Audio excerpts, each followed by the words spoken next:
পয়লা ফাল্গুন আর বিশ্ব ভালোবাসা দিবসের রং লেগেছে কক্সবাজার সমুদ্র সৈকতে। সাপ্তাহিক ছুটির দিনের পাশাপাশি বিশেষ দিবস ঘিরে সৈকতে উপচে পড়া ভিড় পর্যটকদের।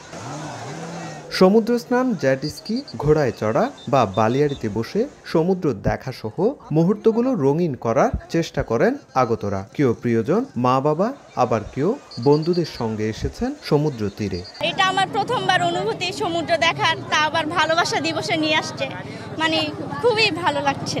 ভালোবাসা দিবসের জন্যই আসা, যে ফ্যামিলিকে নিয়ে মেয়েকে নিয়ে সময় দেওয়ার জন্য। এই যে বসন্ত আর এই যে বিশ্ব ভালোবাসা দিবস, আর পাশাপাশি আমরা একটা ছুটি পাইছি, ফ্যামিলি নিয়ে ঢাকা থেকে ঘুরতে আসছি। স্বাভাবিকের চেয়ে অনেক বেশি পর্যটকের সমাগম হওয়ায় খুশি পর্যটন খাতের ব্যবসায়ীরা। ব্যবসা আলহামদুলিল্লাহ অনেক ভালো চলতেছে। এরকম ব্যবসা কিন্তু আগে হয় নাই। এদিকে পর্যটকদের সমুদ্র স্নানের নিরাপত্তার জন্য সতর্ক লাইফগার্ড সংস্থা। আমরা পর্যটককে সেফটি দিতে প্রায় হিমশিম খেয়ে যাচ্ছি, তারপরেও আমাদের যে কাজ আমরা চালিয়ে যাচ্ছি, যাতে সেফ জোনে থাকে, তারা যাতে নিরাপদে গোসল করে।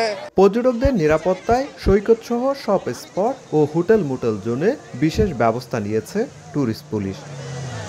সুজাউদ্দিন রুবেল, সময় সংবাদ, কক্সবাজার।